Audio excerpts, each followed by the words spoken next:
वैसे तो पूर्णिमा यानी फुल मून हर महीने होता है और इस तरह से पूरे वर्ष में पूर्णिमा की 12 तिथियां आती हैं। लेकिन अश्विन मास की पूर्णिमा तिथि को शरद पूर्णिमा के नाम से भी जाना जाता है। साल भर की पूर्णिमा में शरद पूर्णिमा का विशेष महत्व है। शरद पूर्णिमा से ही शरद ऋतु का आगमन होता है। मान्यता है कि वर्ष में केवल इसी दिन चंद्रमा 16 कलाओं से परिपूर्ण होता है। इसे अमृतकाल भी कहा जाता है और इसीलिए शरद पूर्णिमा व्रत का चलन बाकी पूर्णिमा व्रत के चलन से ज़्यादा है। शरद पूर्णिमा को और भी बहुत नाम दिए गए हैं और इस दिन के साथ बहुत सी मान्यताएं जुड़ी हुई हैं। माना जाता है इस दिन महालक्ष्मी का जन्म हुआ था समुद्र मंथन के दौरान और इस दिन विशेष रूप से माँ लक्ष्मी की पूजा की जाती है। माँ अपने भक्तों को कर्ज से मुक्ति दिलाती है, इसलिए इसे कर्ज मुक्ति पूर्णिमा भी कहते हैं। जब द्वापर युग में श्री कृष्ण का जन्म हुआ, तब माँ लक्ष्मी राधा रूप में अवतरित हुई। भगवान श्री कृष्ण और राधा की अद्भुत रासलीला का आरंभ भी शरद पूर्णिमा के दिन माना जाता है, इसलिए इसे रास पूर्णिमा भी कहते हैं।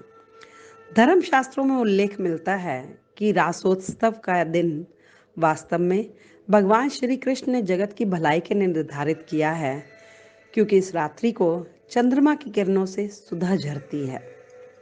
शैव भक्तों के लिए शरद पूर्णिमा का विशेष महत्व है। मान्यता है शिव और माता पार्वती के पुत्र कुमार कार्तिकेय का जन्म भी शरद पूर्णिमा के दिन हुआ था। इसी कारण से इसे कुमार पूर्णिमा भी कहा जाता है।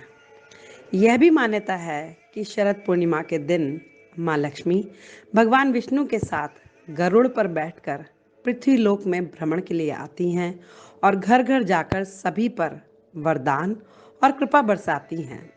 जो सोता रहता है वह माता लक्ष्मी दरवाजे से ही लौट जाती हैं। शास्त्रों के अनुसार इस दिन पूरी प्रकृति माँ लक्ष्मी का स्वागत करती है। कहते हैं इस रात को देखने के लिए समस्त देवतागण भी स्वर्ग से पृथ्वी पर आते हैं। इस रात्रि में भ्रमण और चंद्र किरणों का शरीर पर पड़ना बहुत ही शुभ माना जाता है। इसलिए पूर्णिमा पर सभी पौष्टिक मेवों सहित गाय के दूध में खीर बनाकर रात भर चांद की रोशनी में रखकर सुबह खाने का चलन है। इस खीर के पात्र को किसी तार पर बांधकर जमीन से ऊंचा लटका सकते हैं, ताकि कीड़े, चींटियां या बिल्ली आदि इसमें मुंह ना लगा सकें। इस साल 2020 में शरद पूर्णिमा 31 अक्टूबर को है और इसका महत्व और भी ज़्यादा हो गया है, क्योंकि इस दिन ब्लू मून है। Once in a blue moon, हर किसी ने कभी ना कभी तो ये कहावत सुनी ही होगी। पर क्या चंद्रमा वास्तव में नीला दिख सकता है? जी हाँ, ये सच है कि चंद्रमा वास्तव में नीला दिख सकता है। कभी कभी ज्वालामुखी विस्फोट के बाद राख और धुएं के वातावरण में फैले हुए कणों के कारण चंद्रमा नीला दिख सकता है, या फिर भीषण जंगलों की आग के कारण भी चंद्रमा का रंग नीला दिख सकता है। लेकिन इसका once in a blue moon की परिभाषा से कुछ लेना देना नहीं है। Once in a blue moon का शाब्दिक अर्थ है कभी कभार, लगभग कभी नहीं, या बहुत ही कम। वैसे तो महीने में एक ही पूर्णिमा यानी फुल मून होता है, लेकिन कभी कभी एक ही महीने में दो पूर्णिमा भी हो जाती हैं। ऐसे में दूसरे फुल मून को ब्लू मून कहा जाता है।